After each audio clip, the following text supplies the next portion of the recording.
ada suatu kecenderungan ya, yang namanya itu adalah loss aversion bias. Itu adalah teori yang dikemukakan oleh Daniel Kahneman. Yang ungkapan seperti ini ya. Pain of losing itu jauh lebih besar skalanya di emosi kita daripada joy of winning. Ya. Joy of winning itu hanya segini. Misalkan kamu beli aset dengan uang 100 juta. Asetnya gain 10%, jadi 110 juta, oke? Unrealized profit 10 juta. Biasa aja kan rasanya. Nggak spesial, oh cuma 10%, ya, naik double lah baru senang. Ya. Gain 10 juta. Orang selalu biasa aja. Tapi bayangin kalau kamu hari yang sama, ya, kamu entry 100 juta, terus minus 10%, jadi minus 10 juta. Ya. Jadi 90 juta. Gimana perasaannya? Lumayan nyesek, padahal itu cuma 10%. Nyeseknya itu jauh lebih gede daripada kamu cuma gain 10%-nya. Karena apa? Ya, orang itu cenderung memiliki loss aversion. Takut kehilangan. Nggak mau kalah ya. Apalagi ngaku kalau oke, saya salah nih posisinya. Karena kita selalu dibalut ya yang namanya ego. Ya. Ini selalu terjadi di market. Itulah kenapa ya ada suatu kecenderungan. Ya. Saya bilang kecenderungannya comfy ya in spot. Di sini siapa aja yang portofolionya hampir semua di spot? Semuanya ya. Semuanya. Comfy in spot. Kenapa orang kok merasa nyaman di spot? Karena apa? Kalau mereka membeli sesuatu, apalagi beberapa checks ya, yang nggak ada P&L-nya, nggak ada profit and losses-nya, itu mereka merasa bahwa duitnya nggak hilang. Ya nggak? Kalau mereka trading ya, dengan exchange tertentu ya, yang mendukung ya, trading dua arah, sifatnya itu P&L-nya final. Kalau di spot ini kenapa kalian suka di spot? Karena ada checks tertentu yang P&L-nya itu nggak kelihatan. Jadi kamu actually have no idea. Sehari ini uangmu nambah atau enggak. Ya. Dan P&L ya, itu sebenarnya hal yang ya saya bilang ada kalanya perlu, ada kalanya tidak. Karena kalau setiap hari ya kita mantengin P&L, ya ini ada riset dari Kahneman and Tversky 2015 ya, bahwa kalau kita fokus ya setiap hari, oke, saya plus $300, oke, saya plus 3.000. Kamu actually nggak lihat chartnya, tapi kamu lihat hari ini buat duit berapa, iya nggak? Kamu nggak peduli ya dengan chartnya seperti ini. Oh, chartnya seperti ini. Oh, ini ada posisi. Tapi yang kamu pikir ininya. Oh, hari ini duit saya nambah berapa ya? Oh, hari ini saya kehilangan duit berapa ya? Yang mana kalau kamu berfokus pada duitnya, ya, lama-kelamaan chartnya ini nggak kamu lihat. Fokusnya hanya di duitnya, bukan di chartnya.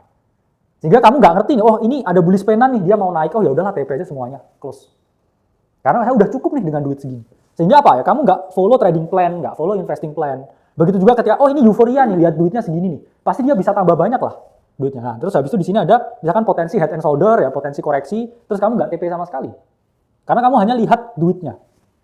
Ini plus minusnya menggunakan P&L, bahkan di spot. Ya, saya kalau spot, actually saya nggak tracking P&L-nya. Kenapa? Karena saya beli Bitcoin, beli Ethereum, ya setiap hari market kadang naik, kadang turun. Saya nggak mau hari itu market turun atau naik itu ngedefine emosi saya buat kerja. Bangun pagi, lihat P&L, ya, itu hal yang biasanya dilakukan semua orang. Hari ini saya moodnya mau senang atau sedih. Lihat market dulu. Terus cenderung apa? Kerjanya berantakan. Hari ini minus 1 Avanza. Kamu kerja terus habis itu, hari ini nggak semangat lah. Ngapain saya kerja keras, saya udah hari ini udah minus segini. Hal yang sama juga, hari ini plus 1 BMW gitu misalnya. Seneng nih ya, kerja merasa paling spesial. Ya itu sering terjadi. Karena apa? Karena fokus ke P&L-nya. Itulah kenapa ya kalau di spot ya seminggu sekali it's fine. Ya. Apalagi oke, saya exposure-nya mau exposure jangka panjang.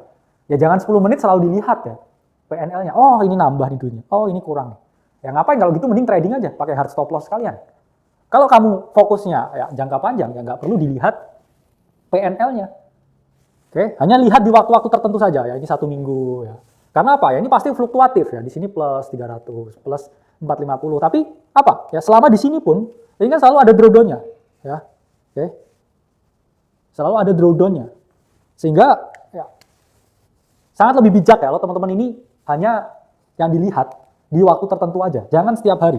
Karena apa? Ya. Ini misalkan 1 minggu ya. Week 1. Ya, ini week 2. Ini week 3. Ya, kamu nggak mau hari-harimu ya di-define dengan adanya penurunan ini. Ya kalau kamu lihatin setiap hari, hari demi hari, ya memang pasti selalu ada penurunan-penurunan yang terjadi. Kalau itu fokusnya di spot. Itulah kenapa orang itu cenderung lebih suka spot market ya, daripada market yang trading. Karena apa? Kalau trading itu kan kalah menangnya kan sifatnya final. Ya. Misalkan seperti ini, ya, kamu trading plus 300, ya, plus 3.000. Ya ini di trading account misalkan, trading account. Terus oke, plus 4.500, oh plus 500, plus 5.000. Seneng nggak menang berturut-turut gini? Seneng nggak? Seneng. Ya. Wah, pasti mikir ya, saya jenius. Einstein-nya kripto. Ya nggak? Wah, 5 kali berturut-turut nih, saya hari ini buka posisi altcoin A, wah, profit. Besok buka altcoin B, profit. Altcoin C, altcoin D, profit. Positif terus nih ya, trading account-nya, karena posisi di close. Ya. Ini di, misalkan Senin. Ya, Senin, kamu trading altcoin A. Ya. Senin. Ya, Selasa. Ini Rabu, Kamis, Jumat. Harusnya berhenti kan di sini. Tapi karena kamu, wah saya udah 5 kali nih menang berturut-turut. Ke Sabtu ini, Sabtu. Mau weekend. Ya, volatilitasnya rendah. Terus kamu, ya udahlah saya tetap trading. Akhirnya ini gagal. Nah, gimana perasaannya? Gimana lihat angka yang negatif ini? Karena kan kalau teman-teman lihat ya, transaction history atau PNL history di trading account itu kan sifatnya final. Ya, oke plus, oh saya gain segini final. Besok lihat apa lagi? Oke saya trading ini lagi. Besoknya lagi, oke saya trading ini lagi. Benar. Jeniusnya. Karena orang ini suka yang namanya konsistensi. Lihat seperti ini apa yang terjadi? Setelah itu ada ini minus 1.000. Gimana rasanya? Ya, ini. Ya. Pain of losing.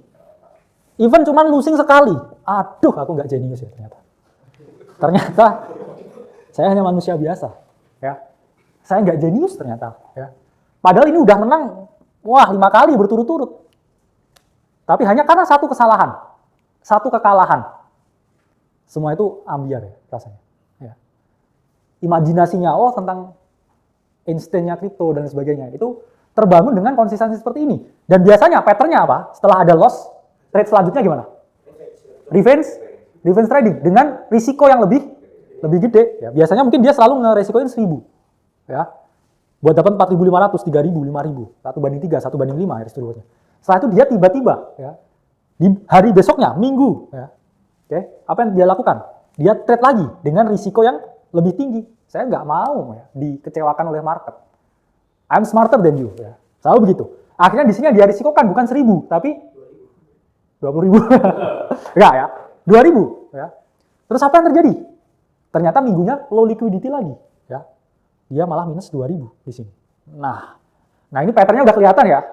Trade selanjutnya pasti kalah lagi ya, dengan risiko yang lebih besar lagi. Waduh, saya 2 kali kalah minus 3.000, ini profit saya yang kemarin kurang. Akhirnya dia lebih agresif lagi ya. Ini sampai akhirnya dia minus 5.000 ya. Ternyata dia maksa trade ketika ada FOMC dan seterusnya dia sampai minus 10.000. Karena bet-nya yang diambil selalu besar dan ini semua apa? Hilang. Sering nggak kejadian seperti ini yang trading? Selalu ya. Karena apa? Ya, gini ya, misalkan ini. Oke, plus 300. Dia lebih agresif lagi nih ya. Plus 3.000. PNL-nya gini ya. Habis itu plus 4.500. Plus 500. Nah, ini plus 5.000. Pattern-nya orang itu suka yang namanya konsistensi. Menang itu berturut-turut. Kalah juga berturut-turut juga ya. Dari sini dipaksa. Mulai ada gini. Minus 1.000. Dia udah, waduh. Harusnya aku lebih jago lagi ya. Nah, minus 2.000. Oke, terus dipaksa lagi. Akunnya gini, nah minus 5.000. Udah drop setengah profit saya di sini. Saya langsung gas 10.000 saya risikokan supaya kalau ini naik langsung begini. Tapi apa yang terjadi? Nah, minus 10.000. Yang awalnya dari sini ya konsisten selama seminggu, 2 minggu hanya hancur 3-4 hari. Karena apa? Hanya satu kesalahan. Hanya satu kekalahan yang harusnya diterima. Pain of losing always greater than joy of winning. Sehingga apa? Harusnya ketika, ya saya punya rules sih. Kalau udah 2 kali berturut-turut, ya 2 kali berturut-turut, we are in a losing trade, rest in peace. Rest in peace ya, peace-nya itu dengan damai. Ya, menerima kalau oke, ya saya nggak jenius ya, nggak ada jenius di market, ya udahlah saya istirahat dulu 2-3 hari, baru saya trade lagi. Karena kalau enggak, ya saya akan betting lebih besar sampai saya mungkin kehilangan semua yang saya miliki. Ya, jangan sampai seperti ini. Ya, ini kalau yang namanya trading account karena emang ya ada kecenderungan ya sedikit sekali yang pakai. Ya, saya tahu teman-teman di sini semua cenderung di spot market, ya. Karena itu tadi ya, kalahnya kan nggak final. Kalau spot ya saya membeli, terus membeli. Aman tapi spotnya ini 6 bulan terakhir. Jadi apa ya? Antara spot market, antara market ya untuk trading, kedua-duanya sama-sama memiliki risiko. Crypto is very risky, ya. Any instrument is very risky. Sehingga apa? Ya, harus tahu yang namanya rest in peace. Peace-nya benar-benar peace. Nggak lihat chart, ya, nggak lihat handphone, ya, kadang tengah malam, wah ini masih bisa nih di trade. Nah, masih bisa, salah lagi. Karena the more you trade, ya, risikonya antara kamu ya bisa kehilangan semuanya. Ya. Jangan mikir, oh ini bisa nih buat balik modal dan lain-lain. Semakin banyak trade yang kita lakukan, memang probabilitas kita menang itu semakin tinggi, tapi probabilitas kalahnya juga semakin tinggi. Jadi sometimes the best action is do nothing. Itu yang harusnya kita pelajari 6 bulan terakhir ini. Karena apa? 6 bulan terakhir ini, ketika market dalam keadaannya saya bilang, ya top solidation, liquidity sangat rendah, ya, banyak ketidakpastian. Apa yang terjadi ketika teman-teman coba trade 6 bulan terakhir ini? Ya, swing move ke retrace. Beli altcoin, masih turun lagi. Ya, mau trading Bitcoin dua arah ke gocek naik turun terus. Iya nggak? Karena ada kalanya ya, kita harus diam di market. Ya,